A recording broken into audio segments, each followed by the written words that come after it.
first speaker is Professor Einstein. He's a professor of civil and environmental engineering at MIT. He conducts research in rock mechanics, engineering, geology, and underground construction. He has won numerous awards. It's too long considering the time, but particularly appreciate his teaching awards. And today he will enlighten us with this keynote presentation. The floor is yours. Okay, thank you very much for the introduction, and thanks for letting me make this presentation here.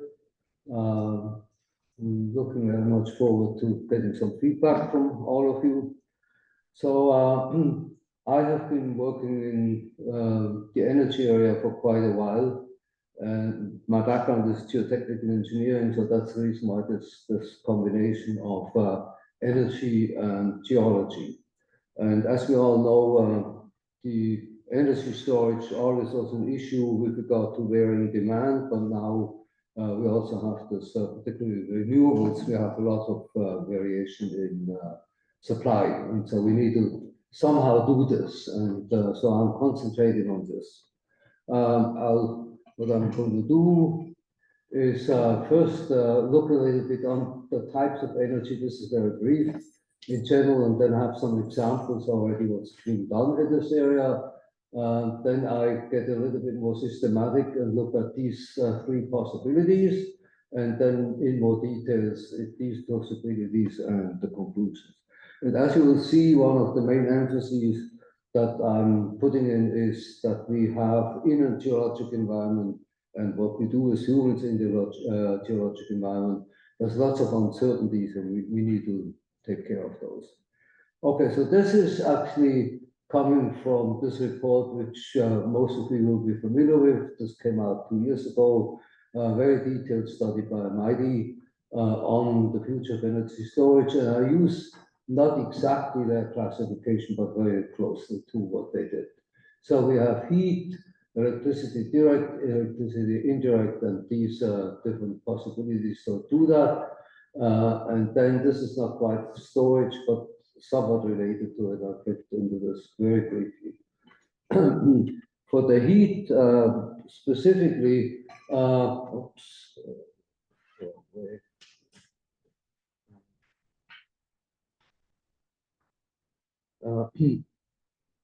so if we look at heat, we have these three possibilities. We can either have the heated liquid, that's what you have in your boiler in the house, gas or solid, crushed rock, this industrially is used quite a bit, and then latent we have phase change, salt being melted, that actually I have an example in a minute. And then this is both for individual houses and industrial scale, we have the heat pumps. So I will now do some examples as I promised. And so this is one where these are all mirrors. And so the heat is then concentrated here and then put down stored in melted salt. This is an example of a office building near Zurich, Switzerland. This is heat storage. It's not cooling. I'll give you an example of cooling later. So basically, the heat is stored by solar panels capturing the solar heat, and then with piles increasing the temperature of the soil, and then extracting the heat during winter time. Here we have two examples. This is now both heating and cooling. This is the terminal of the Terminal E of the Zurich airport, where they have so-called heat piles. So they use this to cool the building in summer, and they use it to heat it in winter time. This is relatively new, about 15 years old. This I show you because this is very old. This is a state house in Zurich, Switzerland, and they have been heating this with a heat pump since 1938. Is there anything we can do to remove this thing? It's not.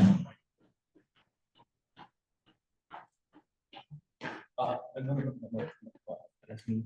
I can.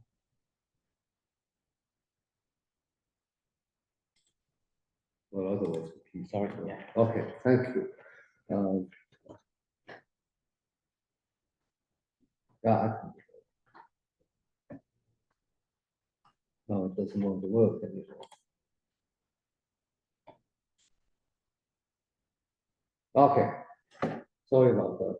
So this has been going on, and the reason is because Switzerland has no natural resources except for the lakes and rivers. The interesting thing here is that this is now going to be expanded quite a bit by using the lake, which is upstream from here, both for cooling and heating purposes on a very large scale. This is a project right now. This is not put in reality yet. This is, well, no, we do individual houses. We have the heat pump with geothermal, and we have deep, and we have the shallow, and this is still, it's in the order of about 100 feet. This is not the deep geothermal, which I'm going to get into a little bit later. So this one is the deep geothermal, and you can debate, this is not really storage. This is extracting heat in the natural environment by pumping cold water or ambient water temperature down, and then having it heat up, and then go through a heat exchanger and produce electricity. Now, if you want to produce electricity, then the temperature down here needs to be in the order of about 200 degrees Celsius. And for that, you need about the boring, depending on where you are, 6 and 10 kilometers. So that's not something you can do with shallow geothermal. And as I said, this is actually more extraction than storage, but it can be used as storage also. Now we get into direct electricity storage, and this is a magnet, and you can, for short-term energy storage, you can use those. The reason why this might be under, this is actually a surface container, so this is a steel container, and it's needed because of the very high forces exerted by the magnet. It's more efficient to put this on the ground and have the forces act against the rock rather than a steel container. So much for that. Okay, so let me go. Okay.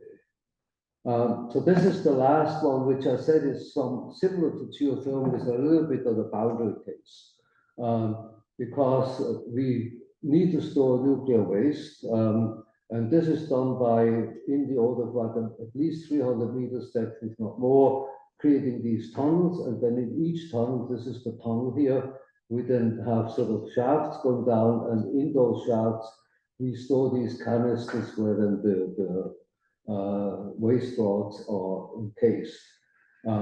Right now, this is purely waste disposal. This is not storage, but it could be used as storage, and that's the reason why I mentioned it here. Okay, now we go to the next step. We'll do a systematic look at where we can store energy in the rock, those rock, fractured rock caverns, and I'm looking at all these possibilities, direct electricity and so on. So let's look a little bit, because I'm not supposed to touch this. Sorry about that.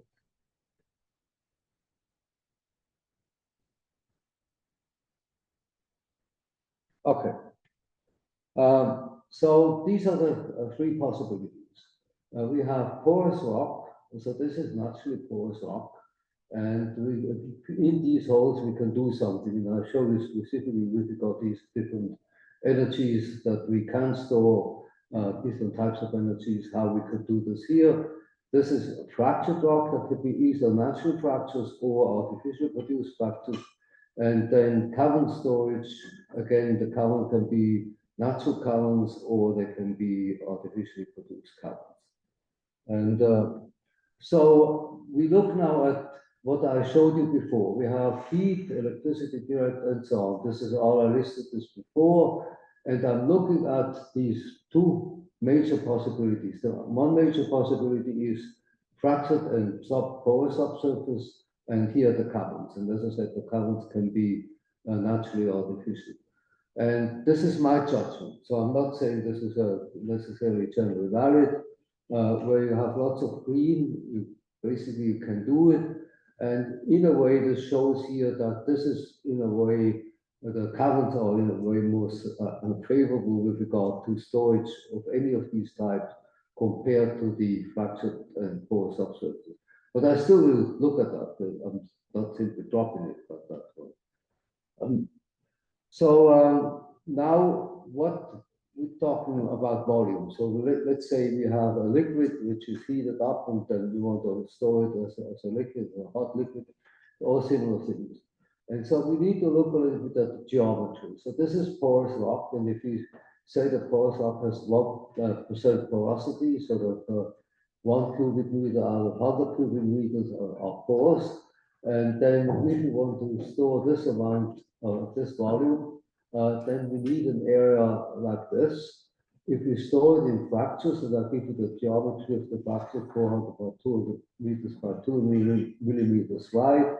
We create 60 fractures, then we can just store the same volume, or we have the caverns in the order of 100 by 10 by 10 meters. So that's simply to give you sort of an idea what possibilities we have. So what are now the issues? And these issues are in all porous rock, fractured rock caverns. We have operation issues and we have costs. And we want to prevent leakage, and the leakage can go both ways. It can leak out whatever we store, or the groundwater can leak in, or some other stuff can leak in. We want to avoid that. We have, given that we store temporarily and then remove and store again, we have cyclic loading, and possibly we have either high or low temperature. And then the cost, usually if you go deep, then the cost is higher, and usually we have a larger opening, then the cost is, so that's kind of logical. But this is now all subject to uncertainty, and this is the emphasis I'm going to place on what we actually can do about this in a few minutes. Okay, so let's look at fractured rock.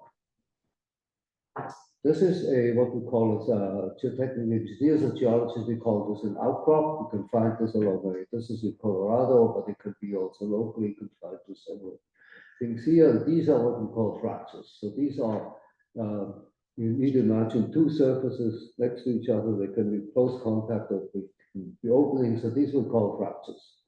And here you see this. This is the geometry, very variable geometry. If you go 1 meter into depth, it's different. So we already have the geologic, geometric uncertainty here, which we need to consider. So this is one part. The other part is then, let's say we want to store a liquid. This is water coming out actually in winter time, as you see here with the icicles. This is a fracture. You see actually sea level fracture in the order of about 5 millimeters wide. Here there's flow, the same fracture, there's no flow. So again, we have an issue that these fractures may not be connected, and this is an uncertainty that we need to keep in mind. So what we do, we have, so we need to capture uncertainty. We do this with stochastic models.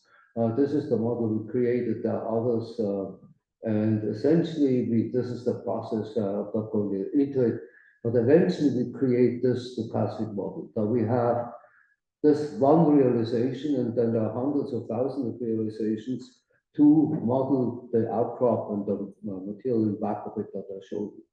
So this is one way that we can model the uncertainty in geometry. And then what we want to do, particularly if we have something wild like this, sorry about this.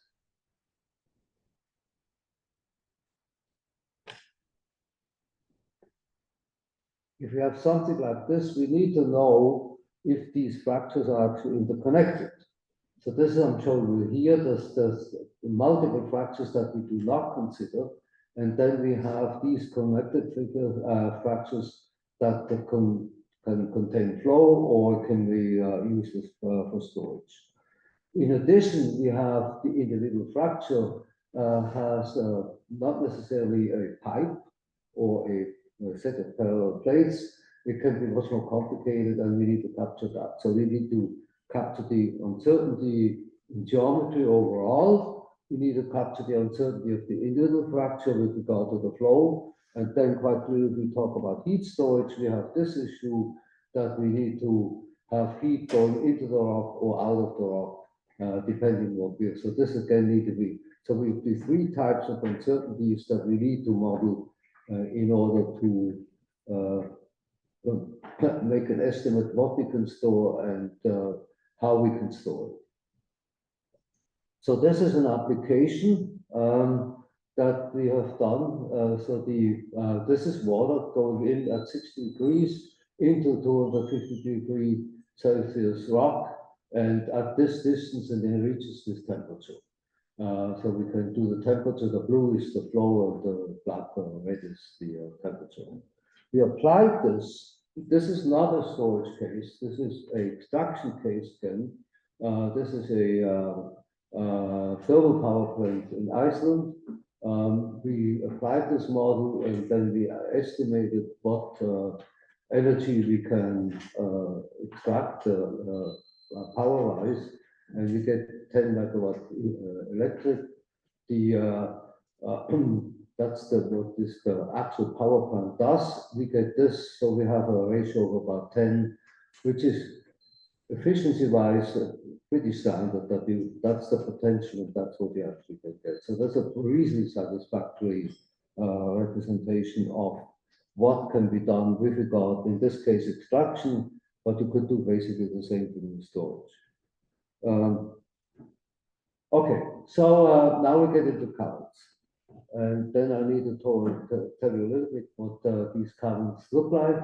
This is a pump storage power plant in Switzerland. This is actually a hydropower system, but only this part is used as pump storage.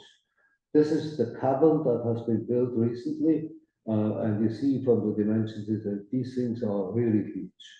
So that's one type of cavern we need with regard to energy storage.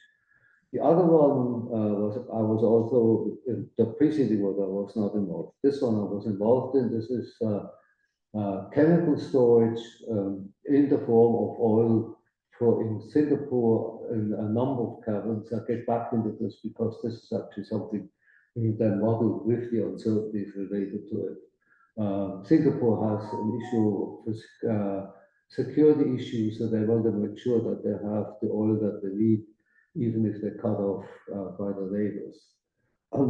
So that's another type of cavern. I'll get into the sizes in a few minutes.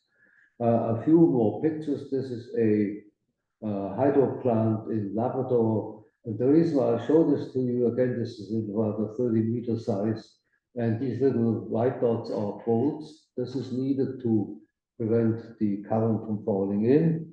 And then I'll show you this again. This is the supporter. This is in Sweden where they store their military equipment. So we need to, in order to understand what we do with caverns, we need to know how they're built.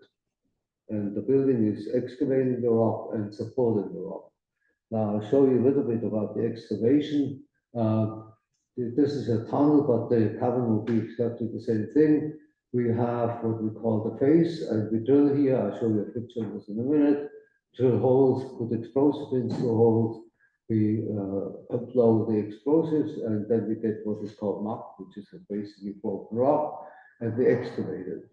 And this is shown here. This is the drilling equipment. So this goes into cavern or tunnel, and then this can be steered. This is sort of semi-automatic. This guy has a screen in front of him, and then you see the dots here. And he simply puts the mouse on the top, and then basically the drill does everything automatically. Today, this is even more automated, that you basically have a computer program. The drill creates the hole. Loading is still somewhat done by hand. So if we use a cavern, then we have these sizes here. We cannot do the whole cavern in one cut. So we have what we call heading and benches, so that we basically create a tunnel and create another tunnel and so on. So that's drilling and blasting. Then we have this. I'll come back to this slide in a minute. This is called a tunnel boring machine. So this is a rotating head, and it has these little cutters here that rotate also. This is completely brute force. This is pushed against the rock. It rotates. This cuts the rock and cuts it into small pieces. Now let me go back to this, the schematic. So this is this cutter head. It's pushed into the rock. It rotates. It cuts the rock.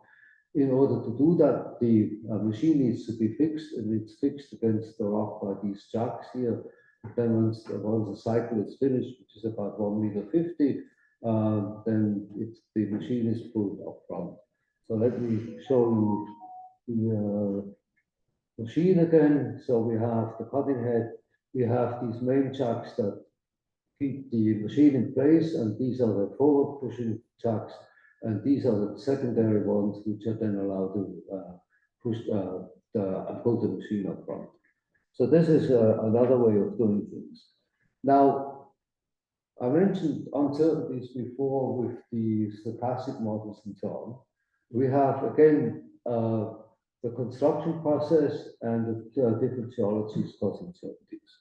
So we want to capture the uncertainties. I showed you how we can capture the uncertainties with fractured rock. I want to show you now how we deal with uncertainties which affect cost and time of these cavern constructions. And this we have what is called a precision aid for tunneling.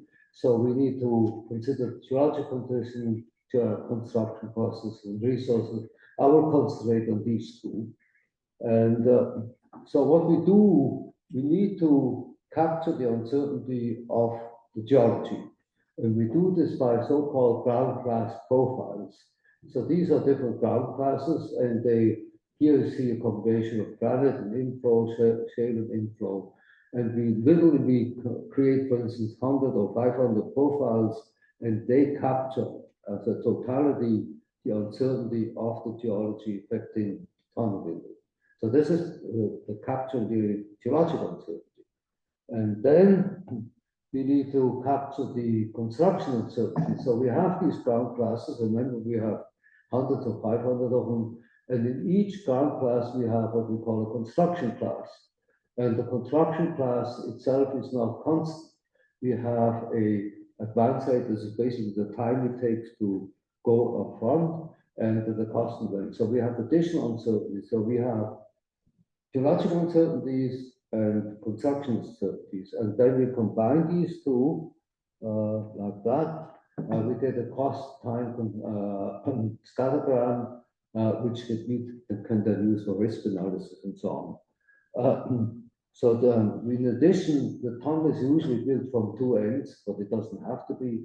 So we have a time distance diagram with the uncertainties again reflected here. So this is the time uncertainty to finish a tunnel which you build from this end and from this end.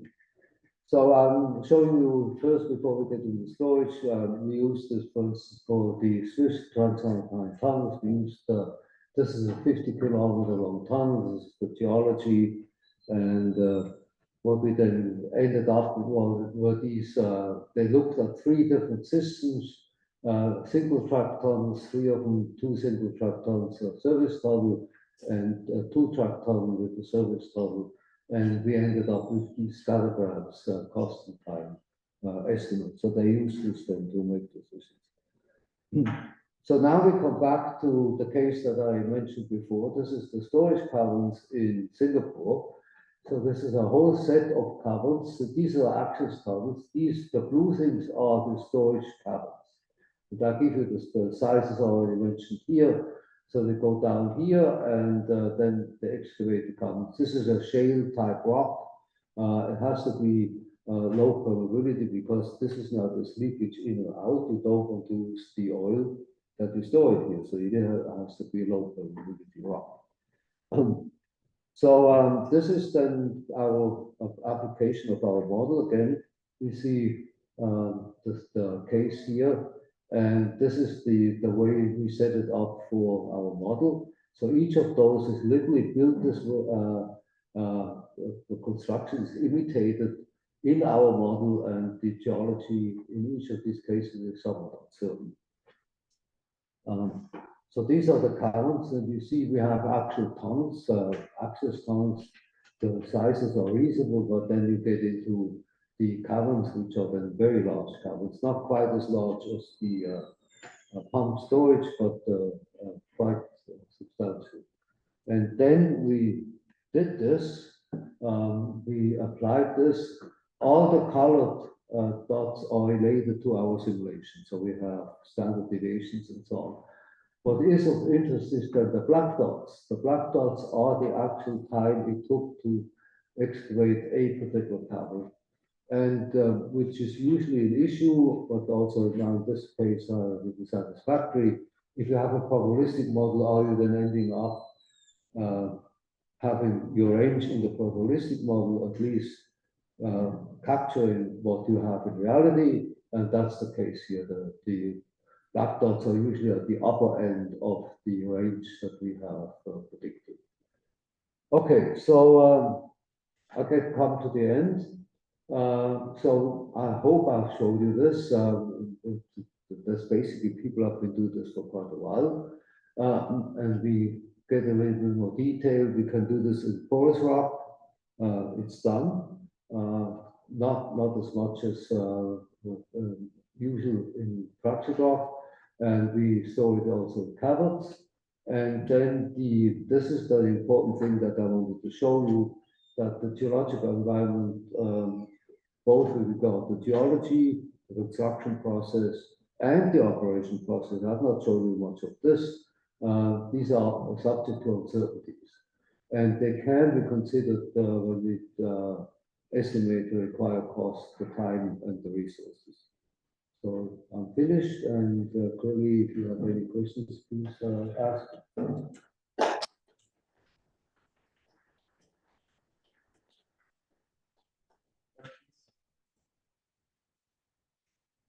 Very much. One question, you mentioned total fracture Can you area. speak up? You mentioned in slide 33, fracture area. So how did you determine this? Total fracture area. How did you determine the total fracture area? Slide 30. Fracture. The area of each individual fracture. Yeah, like, what was your basis to determine fracture area? In slide 33. 33. Okay. So but the way we do this is a very good question.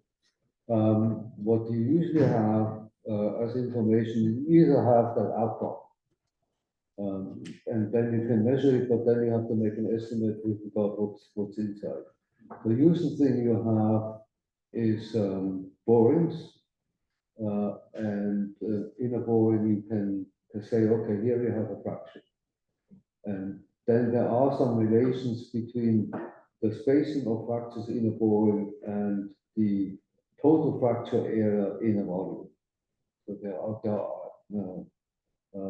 theoretical estimations possible to estimate with uncertainty. In fact, we cannot have it deterministically estimated, but you can probabilistically estimate the fracture area in a volume based on what you observe in a boring with regard to the distances between the fractures that you observe in a boring.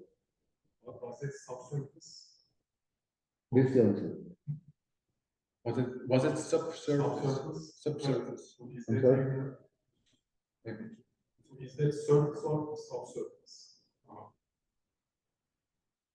Fracture boring. Is that the subsurface or the surface? Can we get the microphone because we really have difficulties?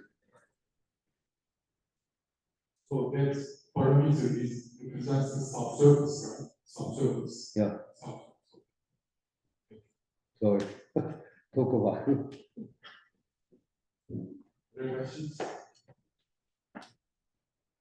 I have one more. So now there's a lot of talk about hydrogen storage. What do I do? What? Hydrogen. Storing hydrogen. Yeah, that's a good. I avoided this. That's quite pretty obvious that this will be coming. the issue is, and again, I'm not an expert, it's simply the issue of having a very low viscosity fluid stored in a porous rock. And this is purely my opinion now, and I have no proof for it that I'm right or not. I would say it needs to be in a cavern that you can make sure that the hydrogen doesn't get out. But again, this is purely my opinion. I have not looked at this scientifically, but storing a low viscosity fluid in a porous material is going to be an issue.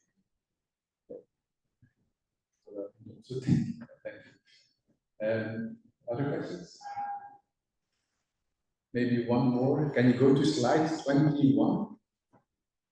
Okay, we can do that.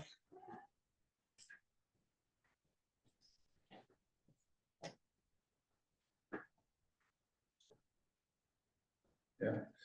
So, for example, for carbon dioxide, you mentioned 2 times CAN. Which of these two is then the least expensive? Which one are you calling? So you have chemical, and then you have carbon dioxide, and then you say both times CAN, which is green. Well, that's a very good question, because what I've looked at, and the reason for the CAN is supercritical. Again, otherwise, if it's a gas, we can have the same issue as we have with the hydrogen.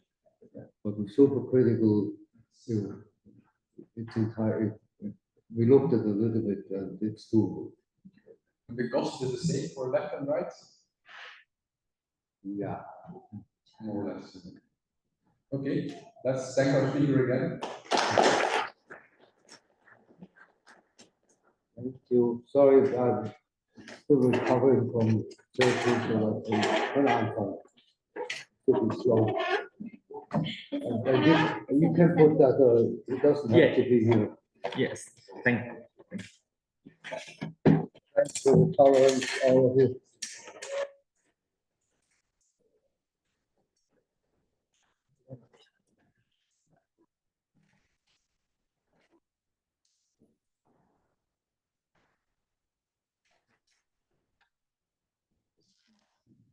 Oh,